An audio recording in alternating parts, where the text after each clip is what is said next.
New episode, caught stealing here at Fantasy Alarm. New scoring week, Matt, for the fantasy baseball week that lies ahead.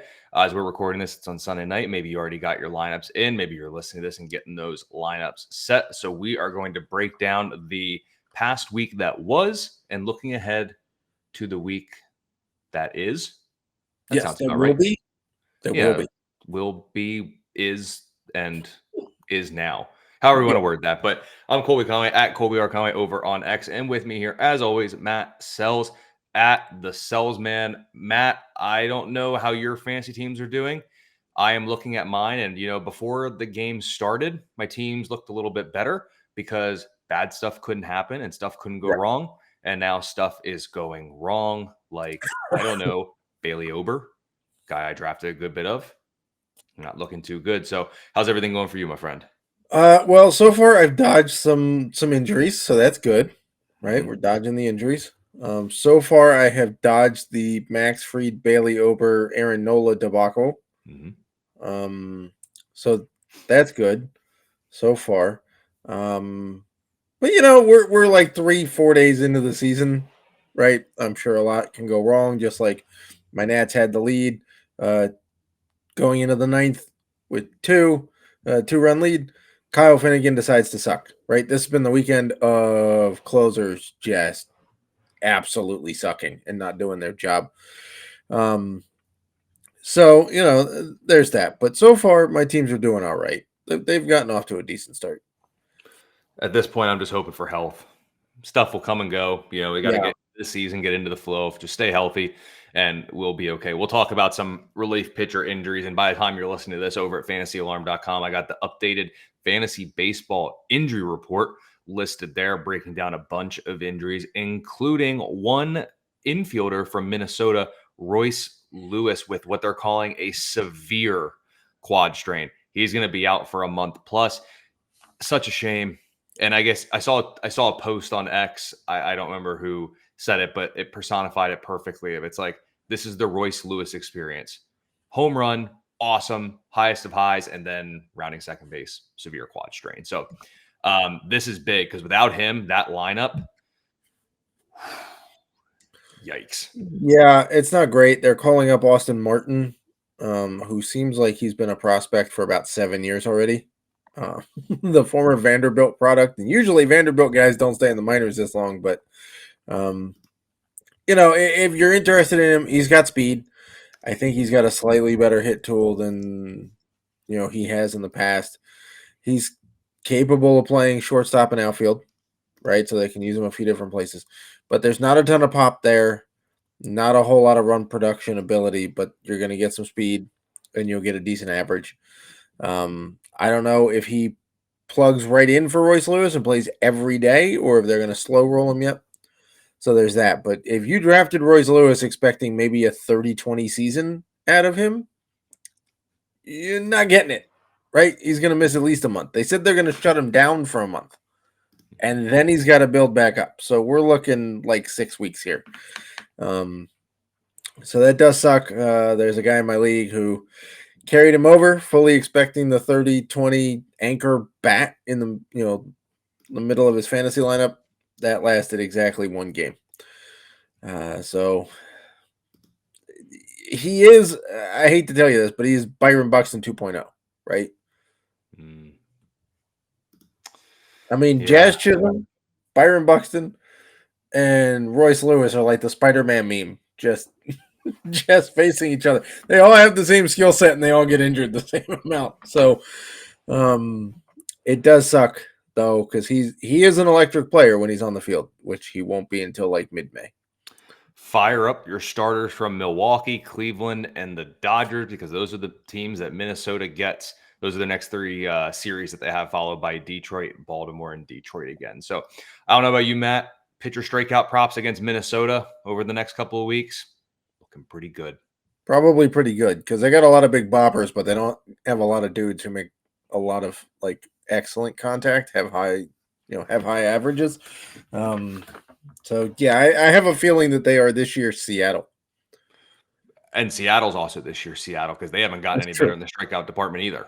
That's true. It's not gotten better. It's not been great there either.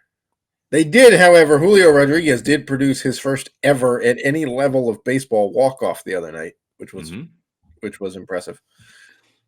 Yes, But those two teams will be fun to pick, and obviously I'll talk about it in a little bit. But a particular right-hander carved up Minnesota on Sunday, which we'll talk about here in a little bit. But one other injury to get to, probably one of the more impactful injuries alongside Royce Lewis, is Chicago's Justin Steele. I believe it was an actual bunt, right? It was not a swinging bunt. I think so. It It was a bunt. was either a bunt or a swing. I think it was a bunt going up Yep. the first base line. Justin Steele came off the mound to try to field it, and the hammy said, "No, not doing it." And he wound up on his backside, holding his hamstring. So not not great there, right? Hamstrings pretty important for pitchers to get their drive and power from. So I would say so. He'll be out a month plus. That's what it sounds like from the early reports with the hamstring strain. Jamison Tyon's working his way back, but he's not quite ready to come to the rotation yet. So Chicago obviously called up one of their arms. I believe we talked about him in one of the offseason episodes about I think it was a trade question. I think he may have got lumped in that you and I were talking about him a little bit, but um first appearance this year, little not ideal, maybe a little less than stellar for him. Could he fill in a pinch in a starter's role, or do you think that the Cubs will quote unquote try to protect him a bit and not put him out in the starting role? And I'll let you mention whose him's name is. I'm presuming we're talking Ben Brown, We right? are, yes. Yes. Fittingly, I did write him up in the prospect report this week, so you can go see a write up about him. He is one of the more divisive pitching prospects in baseball. Um, he's got electric stuff. There's no doubt about it. He is a high strikeout guy. He has produced, I believe, nothing short of 11.5 K per nine at any stop he's been at in the minors. A couple of them have been well over 12K per nine. The problem is the walks per nine are astronomically high too. Usually you don't want to see, like last year he produced I think a walk per nine rate over 6. Not good, right? That's higher than Blake Snell, which we've talked about him before having a problem there.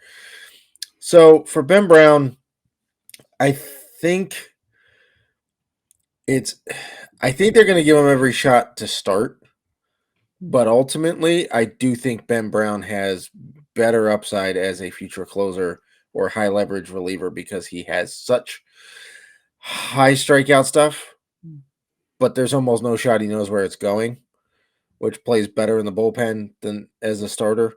Um, but I think they're going to give him chances to start until they get some of their other more dependable pitching prospects a little further down the road, like Cade Horton, right? He needs some more seasoning in the minors before he comes up. So I think they're going to give Ben Brown the shot to start. I don't know that he's worth, selling the farm for on the waivers. If you get him for next to nothing, take a shot. But you got to know that he's almost assuredly not lasting 5 innings. So there's very little win equity there. And walks are going to be a problem. So your ratios are going to take a hit. In that outing that he made against the Rangers when he got beat up a little bit there, fastball 61% of the time, curveball 39% of the time. Curveball did generate a healthy 50% whiff rate, but zone percentage with his pitches, fastball zone percent of 63%, curveball zone percent of 24%. Now, And he's mainly a two pitch guy, so that's another red flag, right? We've talked about Chris Paddock for like 4 years now, how he's a two pitch guy. There are some other guys we've talked about previously. Hunter Green is mainly a two pitch guy. He's getting a third pitch. Ben Brown needs a third pitch to be an effective starter. So that's the other reason why I think down the road he fits the setup and closer and waiting role. I would temper if your league runs daily moves and it is something that Ben Brown's going to get the start or a start at some point, I would temper expectations. There's a lot of risk there, and you can live. So if he's going to have a zone rate with his curveball under a quarter of the time, that's okay As long as the if fastball is pounding the zone. and Yeah. you're using the curveball when there's two strikes. At Right. that point, it's cool. Let it out there, get those swing and miss out of the Exactly. zone. But a 24% zone rate with your curveball when you're behind in the count Or isn't going to help you. leading off the count. Because if he throws it leading off and he misses, he's not getting a strike 3 swing and miss on a Yep. pitch he already tried to set up and missed with. Yep. It's going to be tough. I would Yeah. temper expectations. I would say right now, moving forward, bigger name. It's one of those like name fantasy value. Name's very high. Fantasy value isn't quite as high, at least Correct. moving forward here for Ben Brown. So I'm trying to see if there's anybody else coming up their pipeline sooner rather than later. For them, I did see their AAA team on Friday night against the Kansas City, the Omaha Storm Chasers. Watch Pete Crow Armstrong leg out an insane triple. Owen Casey was in the starting lineup. That was pretty fun to watch. Canario was in their starting lineup too. Yeah, I don't know that they're going to get any help really from anybody spectacular in terms of pitching all that quickly, aside from Ben Brown. Yep. I think that's the case as well. So temper expectations with him, regardless of what happens here in his role moving forward. But Matt, let's talk a little bit from the opening games of the year. Favorite things that we have seen, or are just one favorite thing. Little hitter here. I'll go first. Could this be the year of the bounce back? We see it a lot, guys coming off down years. How do they respond in the beginning of the following season? Well, good old Mr. Driveline, Shane Bieber, great first start. Brady Singer, looking like the better version of Brady Singer compared to last year. And you can call it a bunch of different bounce backs. But for me, bounce back arms, Shane Bieber, Brady Singer. I don't know, maybe some of those Astros arms that had some struggles last season coming out a little hot despite getting swept by the Bronx Bombers there and being literally unable to get Juan Soto out. But Matt, I think this is going to be the year of the bounce back. I know you can probably say that for everything, but if you took a chance on like a Shane Bieber or the main two, Shane Bieber and Brady Singer, you have to be very happy with some of the values that you got. Again, one start, so I don't want to overreact, but pretty exciting, at least to begin the year with those two guys. Yeah.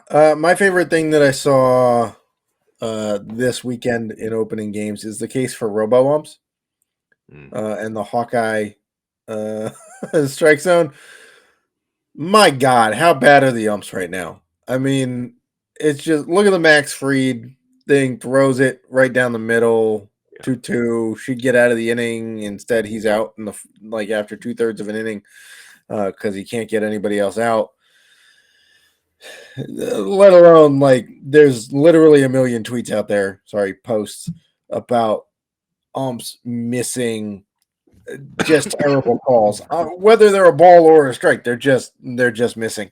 And then I went to like I said, the Storm Chasers game, AAA game, Friday night. Challenge systems in place. I don't know if you've seen this in person, Colby, but it's fantastic. The pitcher throws a pitch, doesn't get a call. The team has a certain amount of challenges per game to use. That's this thing, right?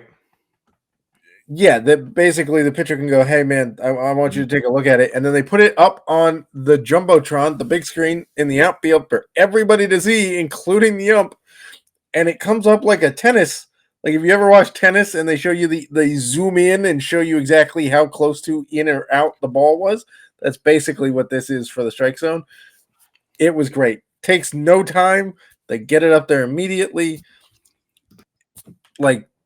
It was fantastic. And when you consider how bad the umps have been to the point where nobody's paying attention to how bad the uniforms are, my favorite thing I saw this week was the case for robo-umps and Hawkeye. Least favorite thing was that the Nats can't match shades of gray. Like their uniforms, the tops did not match the pants. 2 different shades of gray, which I don't know. And the Rockies, a lot of the jerseys, you could still see the tails of the jersey in the pants. So that's still a thing. It's like, I mean, I know it's literally what by the way, challenge. For those of you watching, I did see Colby have a coughing fit. Are you I good? Did. Yeah, I'm great. Yeah. The carbonation of the LaCroix got me. Um, I thought it was the Hawkeye getting you all choked up there. no, well, I kind of giggled a little bit as I was drinking a carbonated drink, and it got me a little bit. But I love the immediate satisfaction of like the event happens, and it's like, nah, man, you're wrong right here, and then everyone just turns up, looks at it, and it's like, No, oh, they were seriously, wrong, everybody, and then including all of the players on the field, turned and faced the center field big screen, and it zooms into a strike zone. Here's the ball, circles in red, strike. Like, no, bro, you were wrong. it's like at the end of Happy Gilmore when Happy makes that final putt and it's hitting everything, and they do the pan to the fans, and everyone's like this. It's literally like everyone watches the pitch, challenge up to the board, and then looks at whoever was Yep. wrong with just seething eyes of like, dummy, you idiot. Of course it was. Of course the whoever was Yeah. right in the scenario where they challenged it. But oh, I'm all for challenges, especially if it's going to be quick like that. If it's going to And be the quick, public and move shaming it, involved too is, yeah, true. especially Yeah, when it's an Angel Hernandez game, that's going to be enjoyable. uh, that that'll be a 3+ hour game. Even no matter how quick the challenges is or are, it's just going. That game is just going to have. Yeah, It's going to be every bit. the rule, you'll get an extra 10 challenges when it's an Angel Hernandez called game. Yeah, they'll let you have as many as you need. But Matt, I want to do a little bit here because it's early season. Obviously, I'm guilty of it. I don't. Maybe you're a better fantasy baseball manager than I, so maybe you aren't guilty of it. But it's really easy to overreact to the good and the bad from the beginning of seasons. We see it all the time.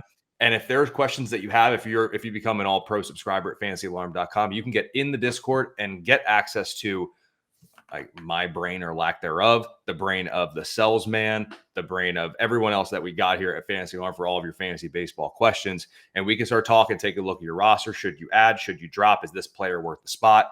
Etc. So when these questions come up, we'd be happy to help. But again, you got to be an all pro subscriber. We'd be lucky to have you in the Discord. Would love to chat fantasy baseball with you. But a couple notable performances, mostly good, but some bad. Let's get the bad out of the way first, Matt. So let's say this. Should we be overreacting to AJ Puck's opening start of the year, and actually his first big league start in the majors of his entire career, going up against the eventual World Series champion Pittsburgh Pirates, where he went 2 innings, 3 hits, 4 earned runs, just 1 strikeout, and a whopping 6 walks. He threw 68 pitches, 35 of which were balls. Should we be overreacting to AJ Puck's opening or season debut? No, not yet. I mean, was it a bad start? Yes. Yeah, it was a bad start. It's going to take a little while to fix those ratios. But it's his first start ever. He's not used to being on the mound when they're reading off the starting lineups, doing the warm-ups at the very beginning of the game. So you got to give him a little bit to get used to that. We also just talked about how bad the strike zones have been. So can we really trust that they were really legitimately 6 walks, or did he get hosed a few times? Because that happens a lot early in the season. So I'm not overreacting. If we have another one like this, I'll be a little more concerned. But there's also not really any other options for Miami right now. So they're going to keep rolling him out there and let him fix it. So I'm not that concerned just yet.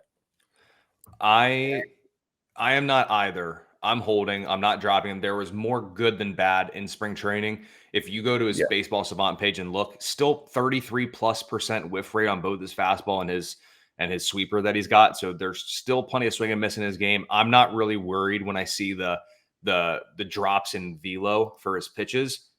That's going to happen when going from the reliever mindset. Hey, I got 16 pitches to blow this thing out.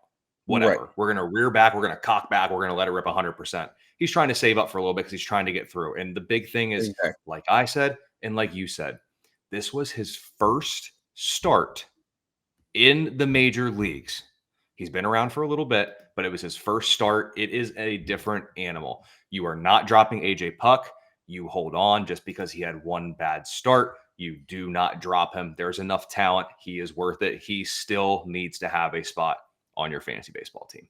Yeah, not to mention if he gets kicked out of the starting rotation, I'm still not dropping him because he's going to go back to the bullpen and be filthy and pick up wins and holds and potentially saves. back there too. So I'm not dropping AJ Puck. Exactly. I'd agree. You got to hold him. Don't give up yet. And the walks, there's going to be some command issues in his game. He's going to walk a There couple here always and is. there. This is the worst of it. I'll leave it at that. It is the worst of it. Then let's go to the other side of that series. We had Jared Jones, who's going to be a very hot name in a lot of leagues. He goes out there, 3 earned runs on 3 hits with only 2 walks across 5 2/3 innings, but he racked up a whopping 10 strikeouts in that game, including the 5, I'm looking at here on Baseball Savant, the 5 fastest pitches in that game with his fastball just missing triple digits.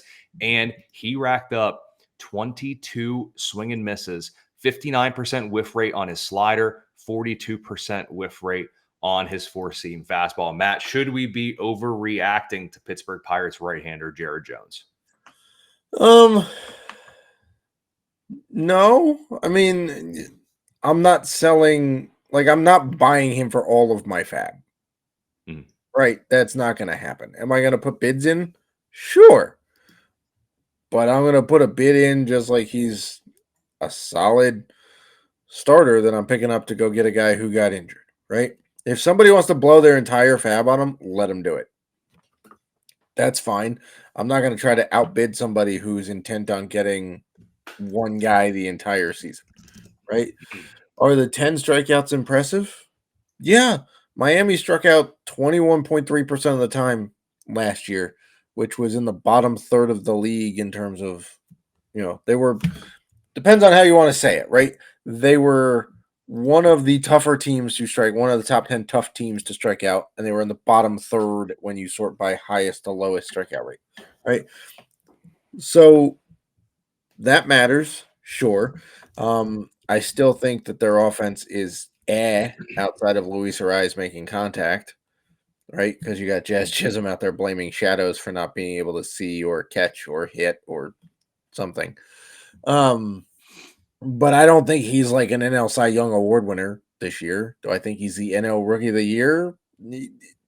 No.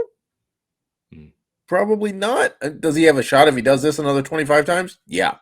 But I don't know that I see that happening either. So it was a great start. We'll see what happens in the next one.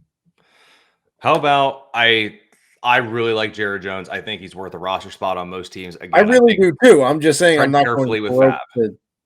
I'm not going to go broke to add him, right? I'll put in a decent bid.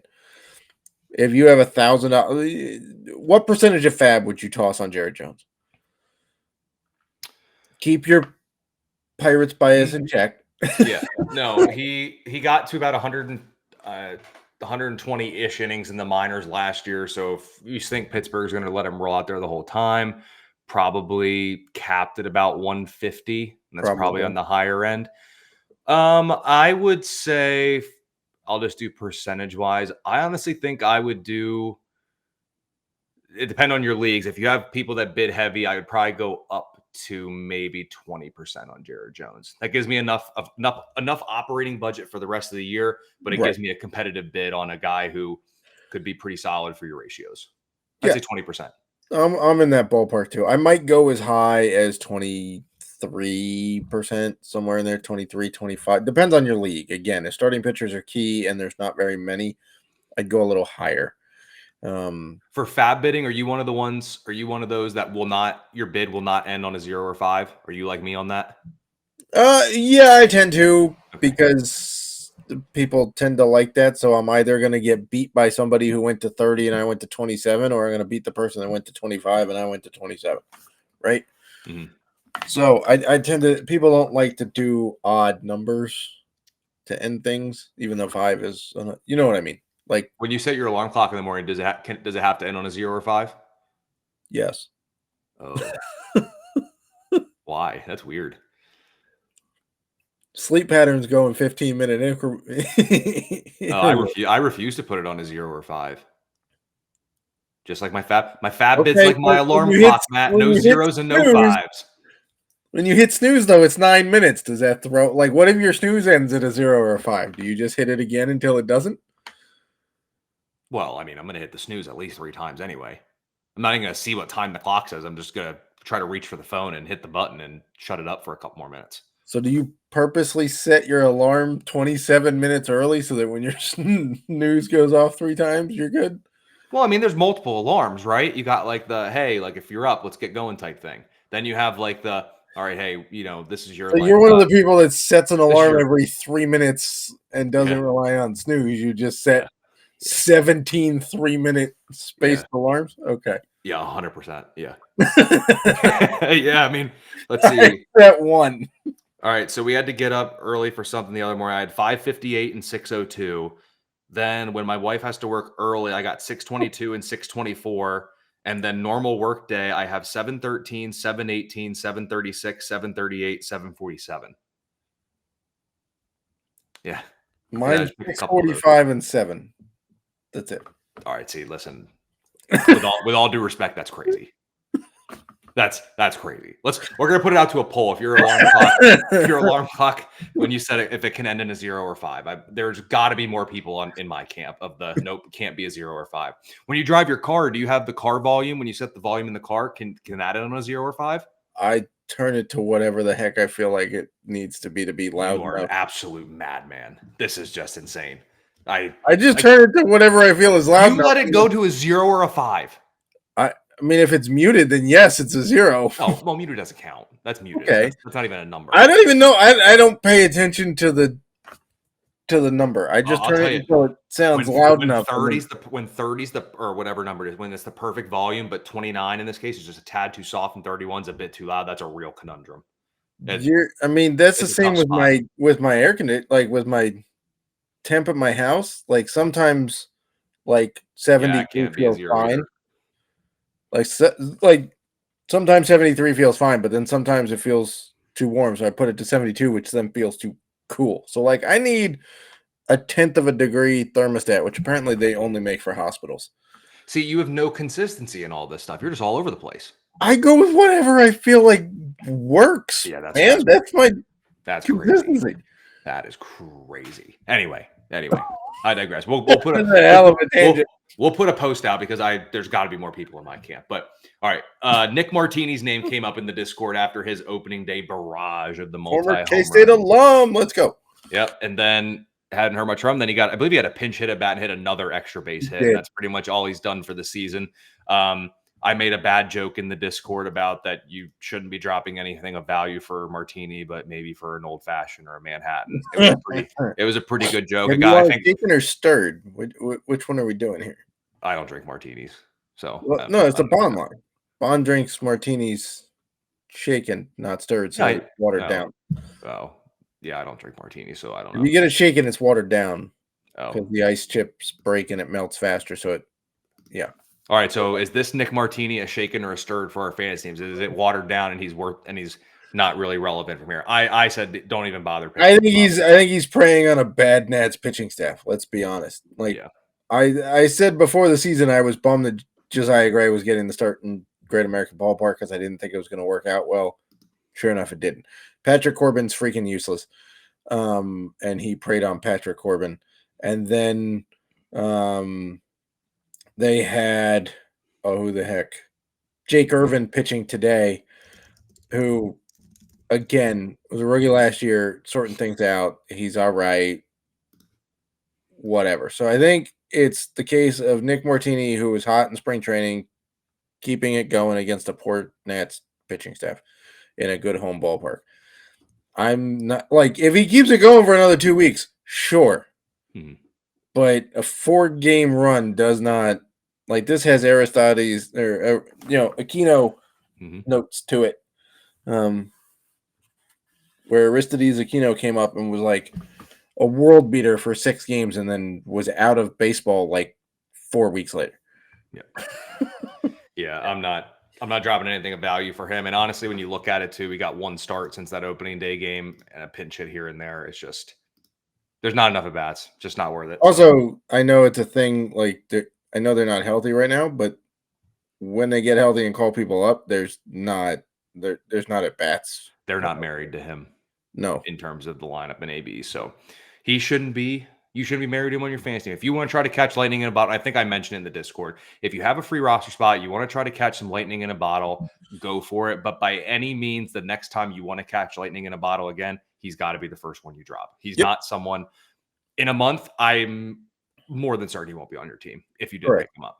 That's just where I'm at. Hopefully you get a little bit of production from him. But Matt will put a bow on this week's episode before we come back midweek. In the midweek edition, obviously, just like we did last year, if you were with us, we're going to talk some streamers that you could pick up for the weekend, maybe some waiver wire pickups if your league does daily moves, or maybe names you should be ready for in case you have to do weekly moves on like Sunday night or Monday morning, depending on your league. But here we'll do our bold prediction or our best bet for the week ahead here, and maybe like the Monday, Tuesday, Wednesday games or the early week series that we have here. So Matt, I'll defer to you on this one, but bold prediction or best bet for the week ahead.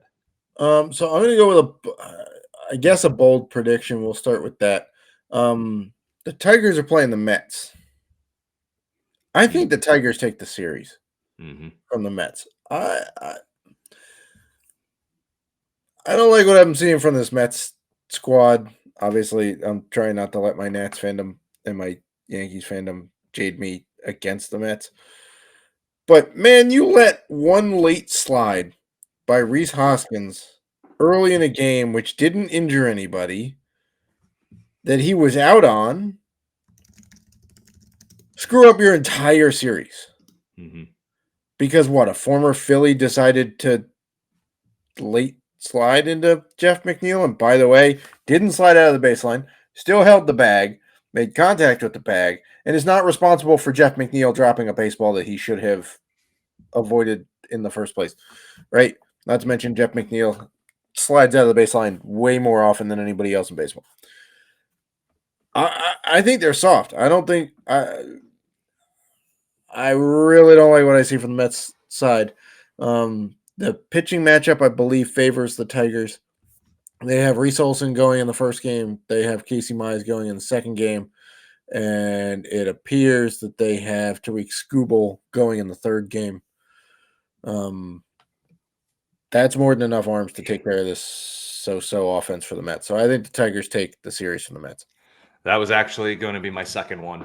I know we're only doing one, but when I was looking at the schedule ahead, that was one that I called out till I found my other one because I'll go a little bit more bold as well. I'll take yours a step higher. So I do like the Tigers take that series against the Mets. I think the Pirates sweep your Nationals. Hate to say it. I think they're going to take all three from them. And then I think Pittsburgh comes in the weekend and takes 2 of 3. They play Baltimore for 4. Yeah, there's a lot of 4-game sets to start this. Wait a second. Hold on. Because that changes what I want to say. No, 3 from Orioles. Okay. So they'll sweep the Nationals, take 3 from them, and then they're going to take the series against Baltimore this weekend too. They're going to take 2 of those 3. They will not sweep Baltimore, but they will take 2 out of 3. What a time it is to be a Pirates fan. They started this way last year too, I'll remind you, and then it didn't go well. I choose to forget that. That didn't happen. I remember what I wanted. I remember what I would remember. But head on over to fantasyalarm.com. All the great content there, all the different sports. I know with a bunch of bets going on. Iggy's been good with the NBA bets. John and James crushing the NBA DFS content and some MLB DFS content. Bender's been hot with the best bets. Matt, you've been crushing the racing world. There is a race going on right now, actually. We're recording this Sunday night. The Richmond race is going on. Last time I checked, I had a bunch of dudes in the top 10. But there you go. You get that on a weekly basis here. And again, if you are an All-Pro subscriber, you can get into the Fantasy Alarm Discord. Ask Matt and I your questions about seasonal, daily, whatever you want. We got people in there ready to answer your questions. Like and subscribe to the Fantasy Alarm YouTube page. Give Matt Selz a follow over on X at the Selzman. I am at Colby R. Conway, and we will see you later this week on Thursday with the newest edition of Caught Stealing, the Fantasy Alarm Fantasy Baseball Podcast.